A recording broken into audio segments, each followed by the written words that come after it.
Going for two, kickers are extra, I give them the boot. Ooh, going for two, sit back, relax while I grab me a brew. Ooh, now I'm reclining while putting my time and I'm ready to go. My spine is aligning and much my lineups, my bank account grow. I am so rich, but knowledge is all that I'm leaving it with. Ooh, listen to this, multiple options, how far can I get? Ooh, DFS Dynasty redraft tonight, I'm not finishing last. I'm finishing past any and all, I am looking to last. What else? This spot is popping and I am so locked in and only opening the door when it is opportunity knocking. And all of these spots keep on talking and talking. So what are we talking? What kind of alignment? And running it deep, even players forgotten or came from the bottom or hitting that top. And this spot is popping, yeah, this spot is popping. And woo!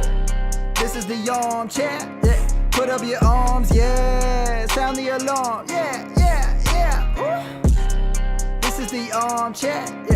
Put up your arms, yeah. Sound the alarm, yeah, yeah, yeah. Woo! What is going on, guys, and welcome to episode 236 of the Armchair Fantasy Show. I'm your host, of course, Jeff Lambert. You can follow me on Twitter at JeffLambert77. We are, of course, brought to you by the Going for Two Live Podcast Network. We are live every Wednesday and Friday night on Facebook Live, Twitter, Twitch, and YouTube. Also syndicated in all major podcast networks and in the app for iOS and Android. I'm here with always my co-host, Mr. Ryan Searfoss. What's up, Ryan? Not much, man. Excited for some Ravens football tomorrow night. So I'm pretty pumped for that. A little sad about Scott Fishbowl, but it's okay. Oh, your team didn't look good this week? Oh, dude, it died. You lost Derrick Henry, though, right? I lost Derrick Henry, and my two starting quarterbacks combined for 4 points. Not a good week. Yeah, it knocked me right out of that top 50. Ugh, that sucks. I'm sad. You were in top 50? He was. Yeah. We actually had two guys from going for two in the top 50, so it was pretty cool. I don't know if Eric's still up there or not. I lost. I couldn't put up any points. It was sad. I was more depressed about that than like big money leagues. Like I'm sad about it. That sucks. All right, that voice you hear in the background. Our guest tonight, Ashley Marie. She's a content creator for the Undroppables and co-host of the Undroppable Playbook podcast. That's a hard thing to say right there. Undroppable Playbook podcast. You can follow her on Twitter at Ashley Marie. That's with two A's in Ashley. What's up, Ashley? How are you? I'm good. I just got done with my show that runs right before this one. Having a good night of shows, talking football, my favorite thing to do. So I'm doing good. I'm happy with my Scott Fishbowl team, so that's good. I'm currently 8-1. I only have one loss. Killing it. Nice. No, except my team can't score points, so I'm not at any of the high numbers, but my team is doing pretty well, so I can't complain. Good stuff. Y'all all doing matters much. at the end of the day. Yeah, exactly. My team's. So I need to be able to keep winning, otherwise I won't make playoffs. Because if I stop winning, my points won't get me Your points won't get you there. Yeah, my team's pretty terrible. I stopped talking about my team a while ago. I did go on a 2-game win streak, and I was excited about that, but I got lucky more than anything else. So I had too many injuries. All right, Ashley, give us my listeners an idea of what it is you do sort of in the fancy space. You know, plug your podcast, obviously, and what y'all do over there as well. Yeah, so I have a podcast with my co-host, Michael Duncan. The two of us kind of talk all things NFL. We do more of a regular football approach rather than fantasy football. We incorporate fantasy football in there, but my expertise is more in regular football. I really only started playing fantasy football a handful of years ago, a lot less than most people in the space. But getting in Scott Fishbowl is actually what got me to be on the team at the Undroppables. My Bob Gilchrist, a lot of people know him in the fantasy space, told me he was a friend of mine through Clubhouse, and I did Clubhouse with Regina Wright, that we ran her Clubhouse room, and he had told us about Scott Fishbowl, so I joined and tweeted out my invite, and then the Undroppables picked me up, and I basically just talk all things football. I have that podcast on Wednesday nights live at 8 p.m. If not, you can listen to that anywhere you get your podcasts. And I run their TikTok page, which is probably one of the most fun things to do. It's kind of just a fun way to laugh about our losses in fantasy football and bad beats in fantasy football. So I love doing that on TikTok, and I do a little bit of writing here and there, but it's more so fun writing pieces. I'll leave the crazy numbers up to our big stats guys. But yeah, just putting a fun spin on football, because this sport has been my love for a really long time. So getting to actually share that with a bunch of people who feel the same way. I was raised on football, so getting to actually like work and put out football content has been a real blessing. That's awesome. Yeah, I think I actually, ironically, I think I followed your TikTok before I followed you on Twitter because your TikTok handle is Undroppables, so it links up to Twitter automatically. And then I just happened to see that you were on Twitter as well, and I followed you, and I checked your show out and was like, all right, we gotta get her on the show at some point this year. So glad. I'm so happy to be here. Glad to finally get you on. The Undroppables founder over there, he used to write for Going for Two back in the day. I don't know if he told you that or not. He was with us for quite a while. He's awesome. He is definitely awesome. He's a good guy. He's also in my my division in my Scott Fishbowl as well. Oh no. Yeah, he's actually the one that ended my win streak last week. He beat me this past weekend. Was your win streak one game? Two games, Ryan. Two games. Sorry. All right. It's the start of a streak, okay? Yeah, exactly. Someone in the chat wants to know, what is the TikTok handle? I think it's just at Undroppables, right? Yeah. It might be the Undroppables, but I believe it's just Undroppables. Gotcha. All right. You can double check.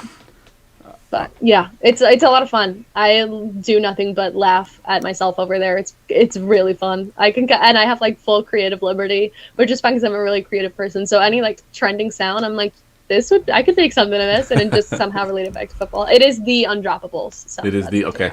Yep. Good stuff. All right, let's get right to the 5 101s. And now the 5 101s.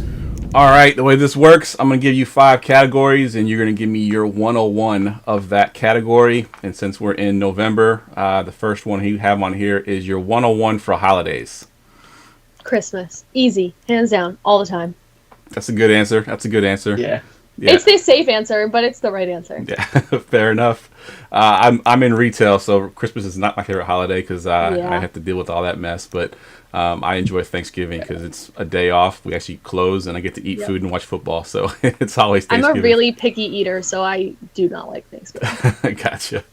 All right, this next category is a new one for us. Every week we do these, and I try to come up with new categories. And it's we've been doing this now for 10 weeks, and it's tough to come up with some new categories. But I was watching something on, I think, ESPN or one of the sports shows, and they were going through some of the greatest nicknames of all time. So I figured I'd do a category. What is your favorite athlete nickname of all time? And it could be any sport.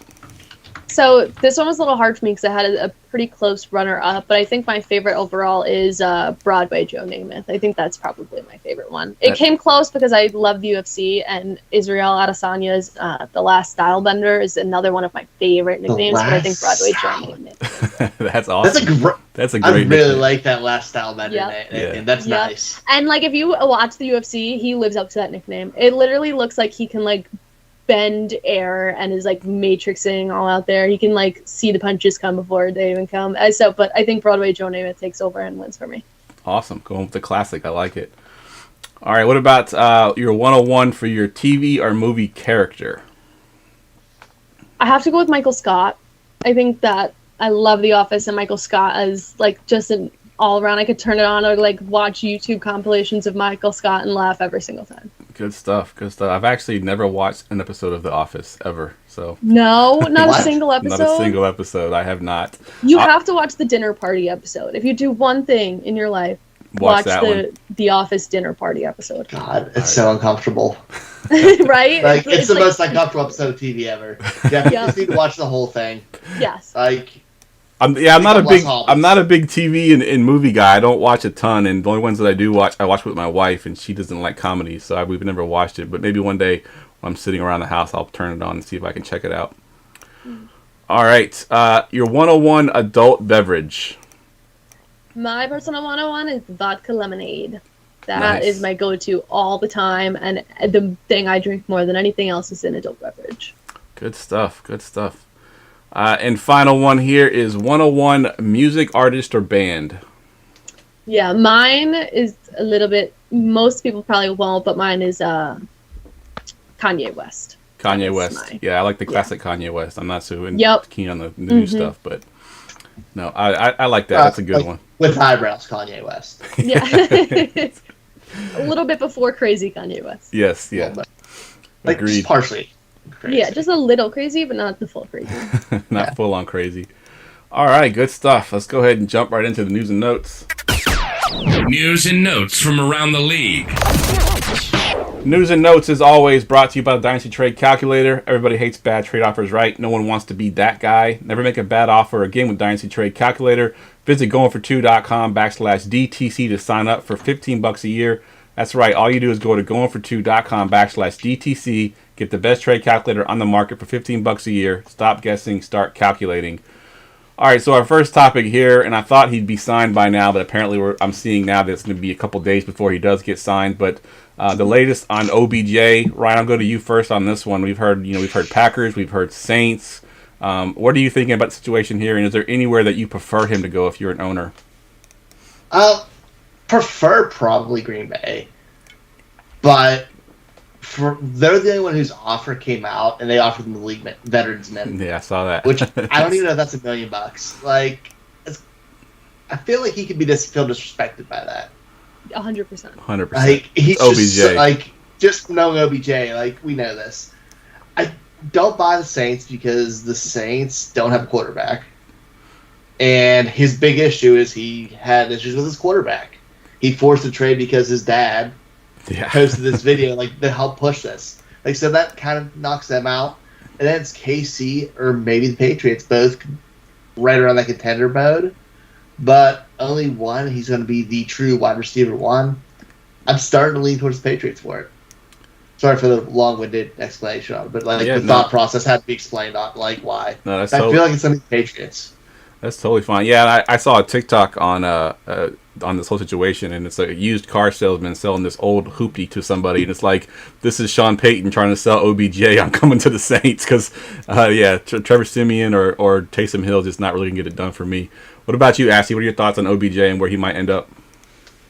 I think if you're a fantasy manager, I kind of would want him on the Saints because I think he's miles above anybody they have there, so he would kind of be just a target machine. I do think he's going to end up at the Patriots. I think I don't, as much as Green Bay is like the front runner, I think they, like, the news came out the veteran minimum because they haven't even signed Devontae Adams extension. I don't see them showing up any kind of OBJ money.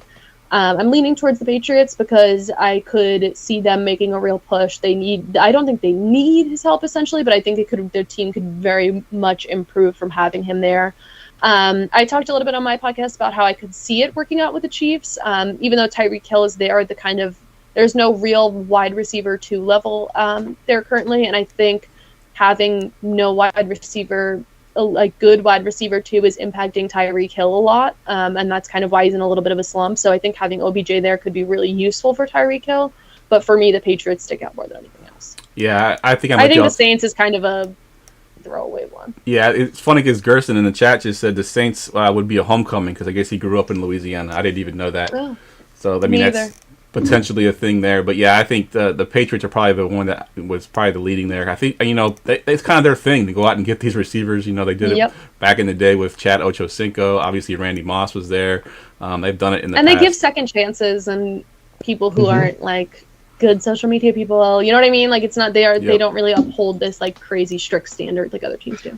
Agreed. Nope, they just become no social media people once they sign. Yeah. They can't even talk. All right, let's talk about this Cleveland backfield, Ryan. Nick Chubb on the COVID list, along with a few other running backs, a practice squad guy as well. I think Felton also on the COVID list. Is Johnson off it yet? Or Dearness Johnson off it? I don't think I think he's not on the COVID list. I think he's clear. He's the one that's clear right now. So that was gonna be my question to you. Really, is as far as ranking him or playing him, is he just a plug and play right now with being the only guy there in that backfield? Yeah, I mean, it makes sense. They're run first offense. They have a really good offensive line. You can see that by them just paying their interior offensive lineman today. Like, the team's built for whoever's in there, and he's the only guy going to get the carries. So he gets 25 carries. I don't care if he gets 35 a toe. He's going to get there. He'll probably get some looks in the red zone. Yeah, that's a good call. I mean, we saw what he did the other night, a couple nights ago on Thursday night, I believe, or was it Sunday night? One of the primetime games. I mean, he lit it up. He went bonkers. So definitely someone, I think, if he's out there on waivers again, someone drops him, definitely someone you'd want to pick up. Let me go to you, actually, real quick. Let's say Nick Chubb doesn't practice all week, but he gets cleared Sunday with 2 negative tests. Is he you just plug him in with no practice? I mean, it's Nick Chubb, right? You just plug him in? Yeah, it's Nick Chubb. I would. I think I'm not one to tout like you drafted him, that high, you should play him. But I just think he's just insanely skilled. They think that a couple of days off practice is not something that he hasn't done before, and I think that he could still do well. But if he's not playing D'Ernest Johnson, I would plug in him immediately. He had a really good game in his breakout game, and if no one else is there, I could see him doing really well. Yep, 100% agree. All right, let's go to a receiver that was cut and then signed. Josh Reynolds was cut from the Titans and then signed by Detroit, which, I mean, say what you will about Detroit, they don't have any receivers there, so Josh Reynolds probably has some value. I'll go to you first, Ashley, on this one. What are your thoughts on Josh Reynolds in Detroit? Yeah, I could see it working out for him there. Like you said, they really don't have any elite receivers, and I'm not saying Josh Reynolds is elite, but he's a pretty good receiver. They needed depth. They needed talent. He provides that. He's someone I would definitely pick up in a little bit more of my deeper leagues. I don't think I would play him in like a family league because mine are pretty shallow, but he's someone that if he's on my waiver wires, I'm looking to target. What about you, Ryan? What are your thoughts on Josh Reynolds? Yeah, I mean, he's worth picking up. He's not someone I'm going to pick up and try to play. But it's worth picking up because this offense is literally just Swift and Hawkinson. Yeah. That's it. But yeah, I mean, he had a chance. He's already better than Khalif Raymond and Trinity Benson. Like, these wide receivers are no-namers there. Yeah, 100% agree. Yeah, I actually was buying Josh Reynolds in the offseason, obviously before Julio got there. Thinking he'd be something there in Tennessee. It never panned out for him. Injury kind of put him behind the 8 ball, and then, of course, Julio shows up. And so I'm buying him. If he's anywhere out in your leagues, I would definitely pick him up. I don't know if he's going to play this week. It's kind of a short week for him, but I do think that eventually once he's on the field, he's going to be one of the best receivers on their team. So agree 100%. All right, let's look at 2 quarterbacks. One of them coming back and one of them that may miss another game. Russell Wilson is coming back for Week 10. Ryan, if he comes back this week, it's just plug and play with Russell Wilson. Put him back in your lineup. Yeah, I mean, it's Russell Wilson, and he has those weapons, and he's got to compete and do all that. But, man, let him heal. Yeah. I'm so against this. This team has no regard for him as a human being. He's the most hit quarterback since he's been in the league, and they're just rushing him back with, a pin out of his finger a week ago? Not even. Yeah. So it tracks. They're going to do it. So I'm going to play him, but it's so stupid. I agree 100%. And then especially with the division that they're in, I mean, I know they want to compete for it, but I mean, they're in a division with 2 teams that have 1 loss each, I believe. So, or I guess the Rams have 2 losses now. But yeah, it's going to be a tough thing for them to kind of pull out there. What are your thoughts on Russell Wilson, Ashley? Yeah, I would play him in my fantasy leagues. I mean, I guarantee the person you have currently playing is not better than Russell Wilson at the moment. I'd probably play him. It's probably your best option. I think they're trying to keep Russell Wilson around. I mean, they've been doing that in Seattle for years, trying to do what they can to keep Russell Wilson around. So I think that's probably where it stems from. I honestly had conversations of, is Russell Wilson going to play for Seattle again this year after he got hurt? Because it was supposed to be a lot longer of a recovery, and with all of the trade rumors that surround him every year. But on my podcast, we've talked a lot about how they're going to have to kind of change this offense to please Russell Wilson, and I think that maybe that's what's going to be the game plan here. So if they do, it's going to look a lot like Russell Wilson throwing the ball more, but I think I would have probably let him rest another week. Yep, I think I'm with y'all as well. I think I would have let him rest at least another week. Like I said, they're not – I mean, maybe they get a wild card if Russell Wilson gets in there and stays healthy for the rest of the season, but it's going to be an uphill climb with that division that they're in. And like Ryan said, I mean, he's the most hit quarterback. He's the kind of quarterback runs around a lot, tries to make plays. Who knows if he can get re-injured. And they're not easy hits. He takes shots. Yep, definitely. All right, it's mid-season, sort of. I know it used to be easier to pick mid-season because we had 16 games. Now we got 17 games, so it's kind of where's mid-season at. So we're going to do some mid-season awards. And we'll start off with you, Ryan. Give me your breakout player of the year so far, of the half, I guess. I had 2 games written down, and I didn't want to go homer and say Hollywood Brown. I really wanted to do it, but I'm not. I would say Deebo Samuel. And just, I mean, he was being picked as wide receiver 36th for the season and 84th overall. Being drafted behind Brandon Ayuk as well. Yeah, I mean, he was down there. Everyone thought he was dead in the water. and he is now our wide receiver 4. Like, he's absolutely killing it right now. And it's not on a very good team. Like, Deebo Samuel's taking over that role. Agreed. It's funny, you didn't want to go Hollywood Brown because you didn't want to be a homer. I didn't want to go Deebo because I didn't want to be a homer, and I went Hollywood Brown. So we got both guys in there. Yeah, we've been on the same show too long. What about you, Ashley? Who's your breakout player of the half? It probably would be Deebo, but I think one of my second options is Michael Pittman. I think that's probably the one I would say. I think Michael Pittman added a fun little surprise to it too, but had a complete breakout that really no one saw coming. And he's proving himself to be an elite receiver, not just a good one. He's proving to be an elite receiver. So I think the breakout player is Michael Pittman. That's a good one. I like that one as well. All right, let's go with breakout bust. And actually, I'll go to you first this time. Someone you predicted that would break out that did not break out this year. I think probably OPJ. I think there's a lot of year left for us, but it was I expected him to have a pretty good year, and he just did not. Nope, definitely. What about you, Ryan? Who's your breakout bust? Chase Claypool. I thought he was going to get those red zone shots this year. I thought he would be their best receiver. And he's showing a wide receiver 44. Like, he's really struggled. He hasn't been getting red zone looks, which doesn't make sense. But Farmer's kind of taken in. They still go to Johnson. Like, he's just been a huge disappointment for us. Yeah, I'm going with Gabe Davis here. I loved Gabe Davis coming in, and he led the team in touchdowns last year up until that very last game when Diggs had that monster game. I thought, there's no way they're going to put him at the 4th receiver position, and they did that. They put him behind Manny Sanders and Cole Beasley. He's barely getting on the field right now. So, yeah, Gabe Davis was someone that I was buying a ton of this offseason that has not panned out at all. All right, let's go to the biggest surprise. Ryan, I'll go to you first this time. I'm going to Cordell Patterson. Like, he's been this...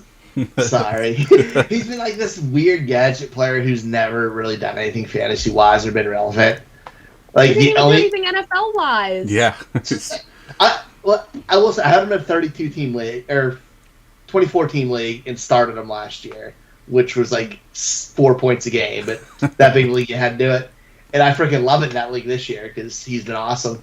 But, like, he went from a gadget player to a top running back. Like, it doesn't make sense. It's phenomenal. It's crazy. At this old. Yeah, it's crazy. I think Matthew Berry famously had him like as one of those top players a few years ago, and he put out a tweet like, "I'm 5 years too late, but I did have him had him as the top player 5 years ago." Called it. Yeah. All right. So did you have Patterson as well, Ashley? Anybody else? I did. That was my. I figured y'all might go Patterson, so I picked somebody else. I picked the number 1 receiver in the league right now, Cooper Kupp. He was my biggest surprise. I mean, I thought he would be good. I didn't think he'd be on Jerry Rice pace good, which he's doing right now with Matt Stafford. I didn't see this coming at all. So I called that one. That was like one of my big hits of the season. Was I said multiple times that Cooper Kupp had wide receiver 1 upside, like for the whole NFL, and this is what he's doing. I'm a huge Cooper Kupp girl. I've had him every year I've played fantasy. And I don't have him this year, of course. Why would I? In my home league, I mean, I have him in some leagues, but I've had him in my home league every year except for this year. But yeah, that was my one big thing I'm really happy about because I did call that one. That's awesome. Good call on that one. Because, I mean, all offseason it was like, is it Cooper Kupp? Is it Robert Woods? Is it Cooper Kupp? And I was kind of the mindset that it'd be a little bit of both, and they both would kind of be just okay. I didn't expect it to be what it is. All right, let's go biggest bust, and I'll go to you, Ashley, this time in case Ryan wants to steal your bust as well. Oh wait, did we do that one or breakout? We'll do we did a breakout bust. This is just an overall bust, someone that was like high coming in, drafted high that busted for you. I'm trying to think because I did not write down an answer for this one. So skip me. Hold on. All right, Ryan, you go to your biggest bust.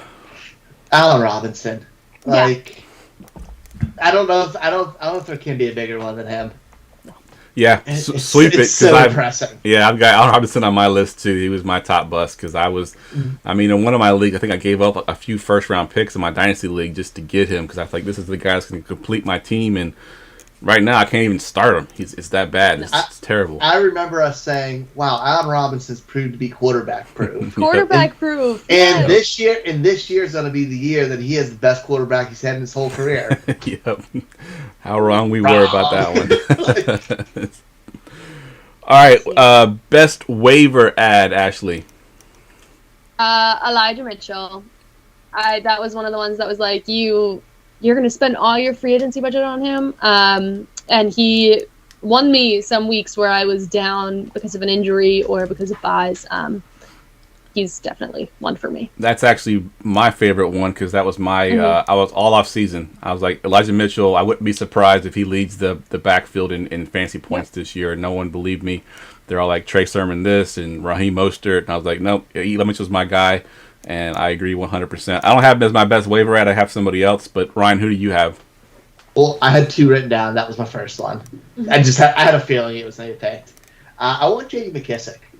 He's been surprisingly playable the last 4 to 5 weeks this year on something who was an afterthought because we thought Gibson was going to be the full workload there in Washington. And he's just fit right in that role where he's getting 5+ targets every week in the passing game, getting PPR value. So, yeah, I think it's a nice little ad. All right, I like that. And mine, we've already talked about him, but it was Cordell Patterson. Obviously, he's one of the top running backs right now. No one saw that coming at all. They were all buying Mike Davis. So Cordell Patterson was my top waiver ad. Most impactful injury, Ryan. I'm going to over on this. I'm saying J.K. Dobbins because it really reverberated around a lot more than just him getting hurt because fantasy-wise, it sucked. But it changed the Ravens' whole offense because this was a team that if he was there, Gus Edwards there, they'd be running the ball like they did last year and not open up the passing game. Him getting hurt, well, obviously sucks for fantasy football. The bright side is it unlocked Lamar and Hollywood Brown. Yeah. Because they've turned into such a passing team. So, obviously it's terrible, but, it had a huge impact. Yeah. In, just ways we didn't expect. Yeah, 100% agree. And just real quick to compare because we had Akers and Dobbins both go down in the offseason. I think Dobbins is in a better situation coming back because the Ravens didn't really replace Dobbins. I mean, they've been kind of piecing together running backs here, whereas the Rams that they have squad. Yeah, exactly. So he comes back in next year. He might be one of the top running backs, next year just because of the team he's coming back to. So yeah, great call there. What about you, Ashley? Who do you have for your most impactful injury? The worst one, Derrick Henry. That was my big one. Brutal. It is another one that completely changes an offense. That team was so heavily relying on him. He was still a fantasy monster. I mean, he was an MVP, the front runner for MVP. Yep. Which you don't hear often if you're not a quarterback. And he was the clear-cut MVP because the quarterbacks weren't holding their own. So for me, it's Derrick Henry. Yeah, that's definitely a really, really good one. I had Christian McCaffrey. I didn't want to be sad. Yeah. That. It's too new. It's too fresh. Too fresh. I went Christian McCaffrey. Obviously, the number one consensus overall pick this year has been pretty much out of the lineup most of the season.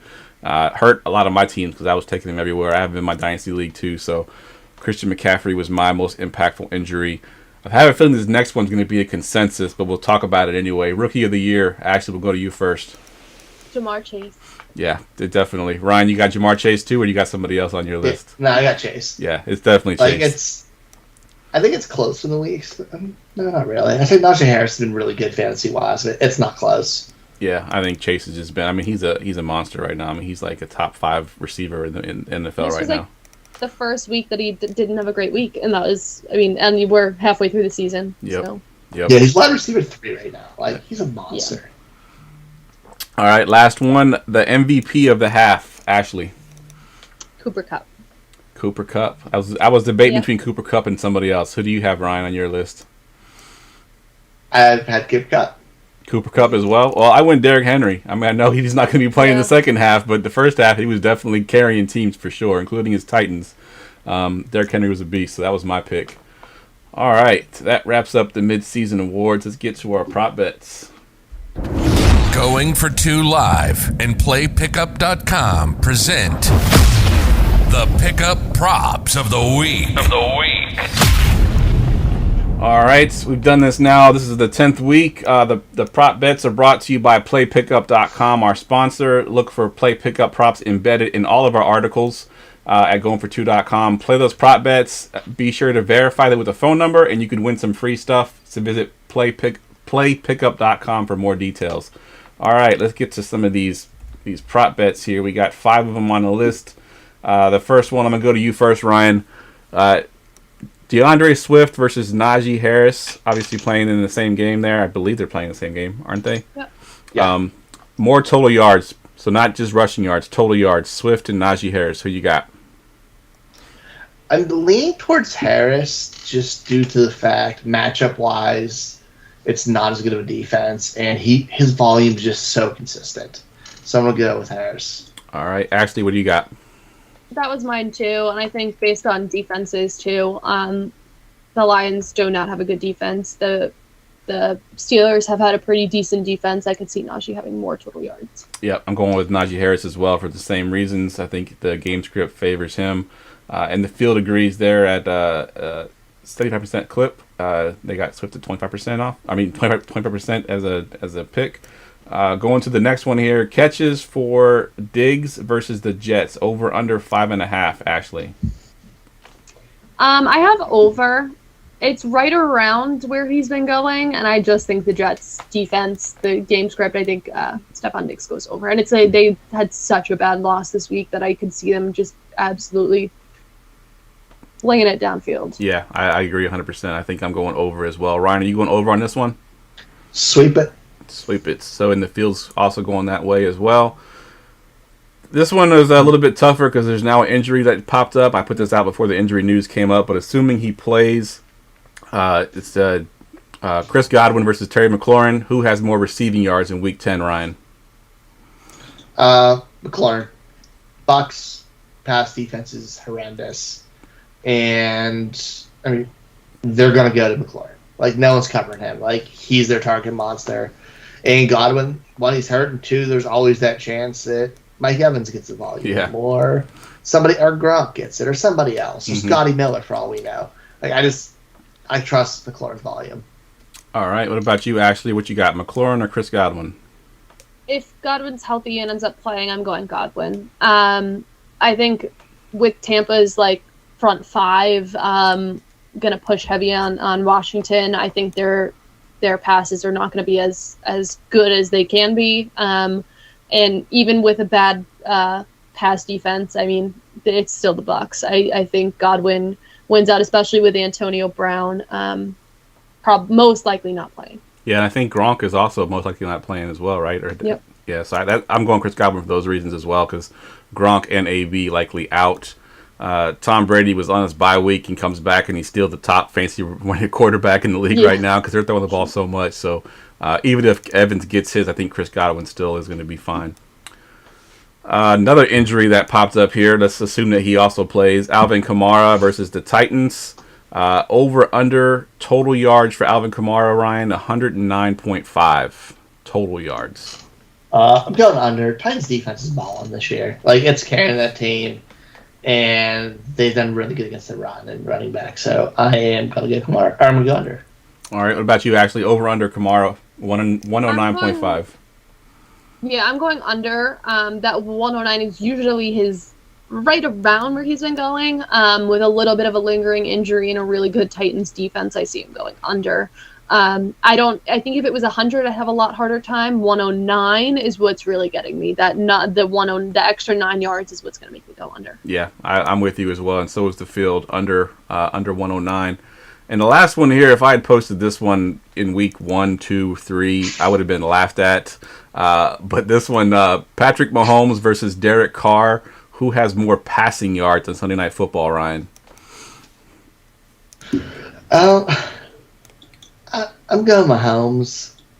Like, I know Lions defense is good. I said Lions. The Raiders defense is good, and Mahomes is struggling, but it's going to start clicking soon.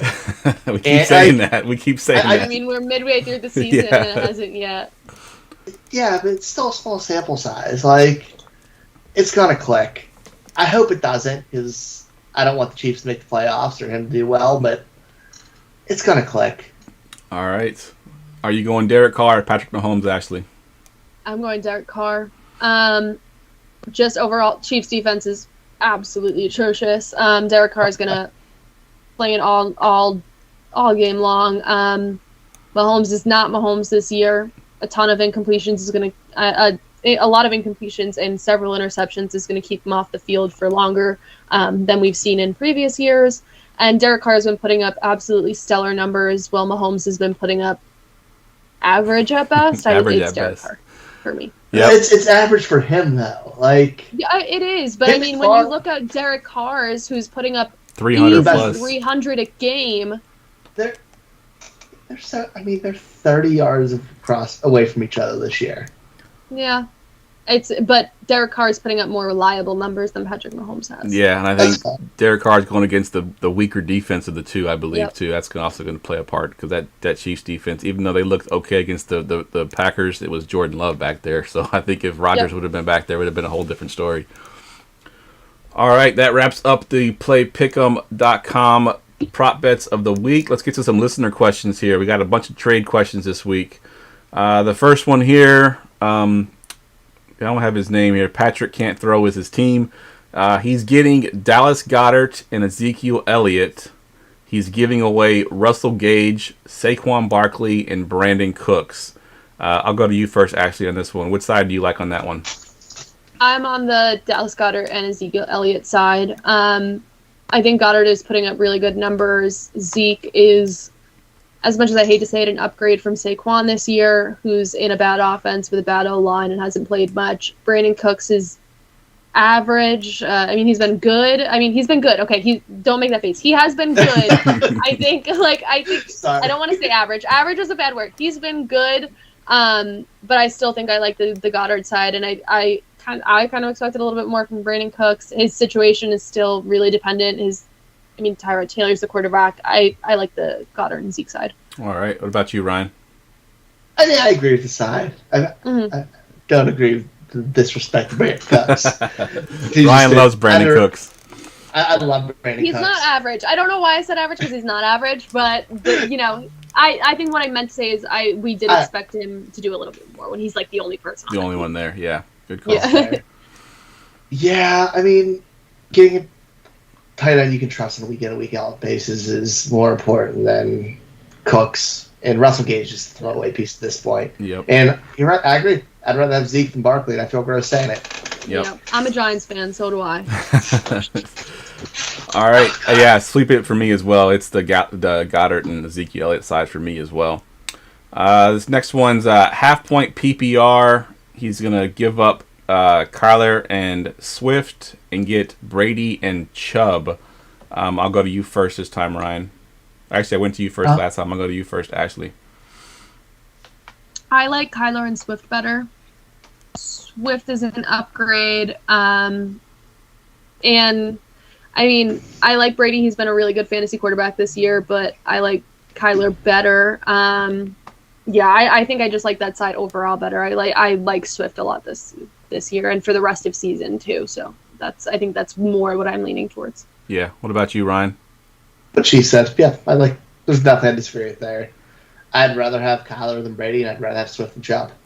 Yeah, I'm with you there because I think Brady's the number one quarterback in NFL right now as far as fantasy goes, but Kyler has that rushing upside, and I think that's going to be a little bit more as we go down the season. He's going to be relying on that a little bit more. Swift plays a ton of snaps, a lot more than Chubb. When Kareem Hunt's healthy, he only gets half of the snaps, and Swift catches a lot of passes, which Chubb doesn't. So, yeah, I'm taking the Kyler Swift side as well. All right, this one's a little bit long, so let me see if I can break this down here. So he's giving up Devontae Adams, Travis Kelce, and Trevor Lawrence, and he's getting Lamar Jackson, Tyreek, and Kittle, where currently his best quarterback is Lawrence. So he's giving up Lawrence, basically getting Lamar Jackson back. So Devontae, Kelce, and Lawrence for Lamar, Tyreek, Kittle. Ryan, which one do you like here? I'm taking Lamar, Kittle, Tyreek side. Lamar is a huge upgrade from Lawrence. If Kittle's healthy, he's not that much worse than Kelce. They're fairly close.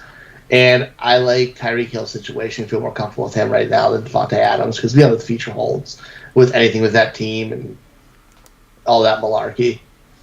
All right. What about you, Ashley?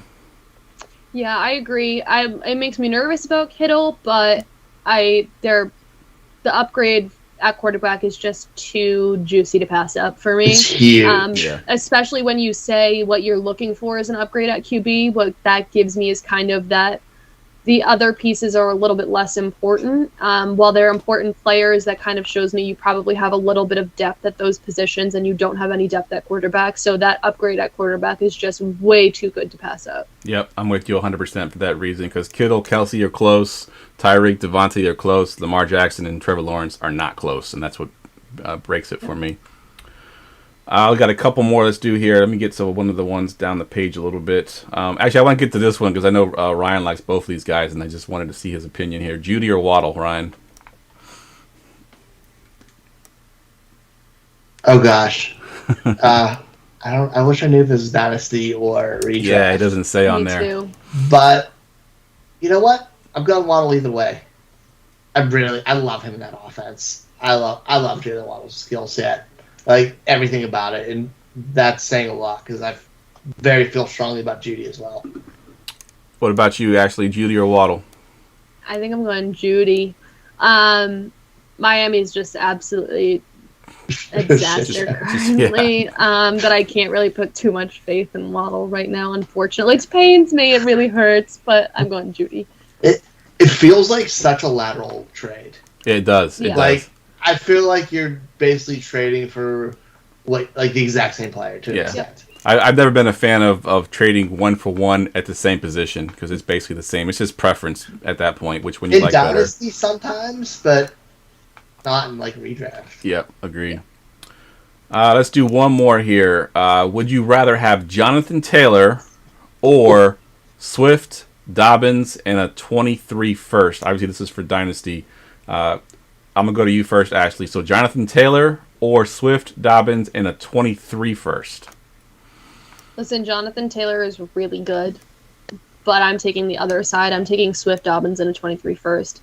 Dobbins, when he comes back, is going to be great. A first in there, too. I didn't expect the first to be in there. Like, when you're trading JT for Swift and Dobbins, I didn't expect to have a first in there, too. Which, I mean, I could see why, but having the first is incredibly... I mean, if you offer me something with a first, I mean, yeah, I get really enticed. So, Swift is putting up good numbers. Dobbins is still going to put up good numbers when he comes back. JT's really good, but I like the other side better. All right. What about you, Ryan? Yeah, that's a smash except for me for the Swift Dobbins side. Like, Taylor's my one, my Dynasty running back one, Swift's my two. Dobbins still got borderline top 12 plus the first. It's a slam dunk. Yep. Like, you're getting two plug-and-play guys next year. Yeah, definitely. I'm with you 100%. I think, as good as Taylor is, I think Swift Dobbins kind of equals Taylor. Then you're getting that first thrown in there as well. So, agreed. Yeah. We did have one in the chat here that Kyle left here. Let me see if I can pull it up. So it's a 12-team super flex. That's key because his quarterback's going to make you throw up when you hear his name. 12-team super flex PPR. He's giving up a 2022 first and Mitch Trubisky, and he's getting Amari Cooper. He's currently in third place.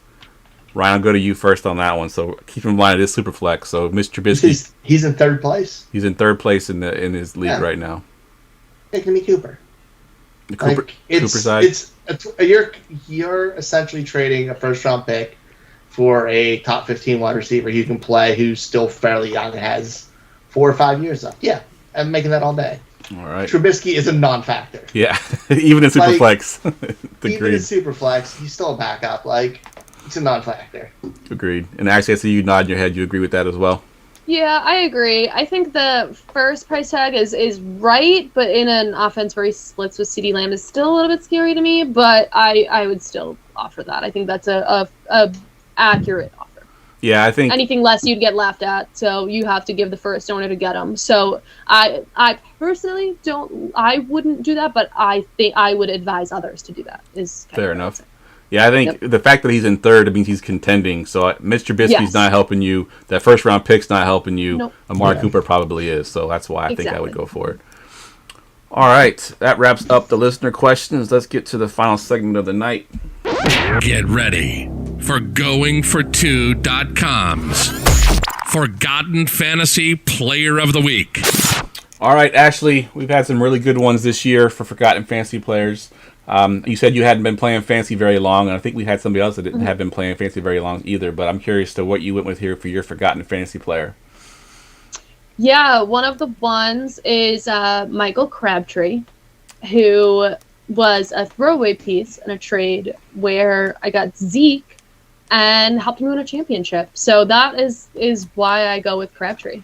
Nice. Was it Crabtree for the 49ers or Crabtree when he came out to Baltimore? It was Ravens. It was 2000.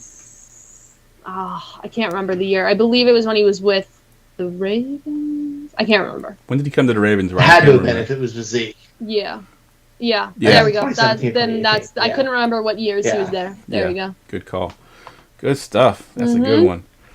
All right. Yeah. Not too crazy, but listen. Hey. I mean, throwaway pieces. That's why they're important. Definitely. So you may think Mitch Trubisky's not important, but might who end knows? up being. It's funny because we talked about Pittman earlier today, and he was kind of a throwaway piece in the trade that I made, and the two pieces that I got that I wanted are crap right now. One of them was Allen Robinson, and right now Pittman is the one. He's the one playing right now in place of Allen Robinson. So agreed 100%. Exactly. Those throwaway pieces can be really helpful. Definitely. Yeah. All right, that wraps the podcast up. We'll go around the room, give us your Twitter handle one more time, and where we can find all your stuff. We'll go to you first, Ashley. Yeah, you can find all my content with the Undroppables on their, my writing pieces on their website, my videos on their TikTok. You can find my podcast, The Undroppables Playbook, wherever you stream your podcasts, and live on YouTube and on Twitter at 8 p.m. Eastern Standard Time on Wednesdays. And you can find me personally on Twitter, where I interact with people the most, at Ashley_Marie with 2 A's in Ashley at the beginning. All right. Ryan, what you got going on? About the same as usual. Find me on Twitter at Foss534. Find me here every Wednesday night. Find me over at the Sports Illustrated Draft Bible. Our show comes out Wednesday mornings, and around. Not too excited. Good stuff. All right, guys. As always, you can find me on Twitter at JeffLambert77. Be sure to check out all of our shows on the Going for Two Live Network. We got a show pretty much every night of the week, and also Sunday morning to get you ready for the week. For Ashley, for Ryan, I'm Jeff. We will see y'all next week. Thanks, guys.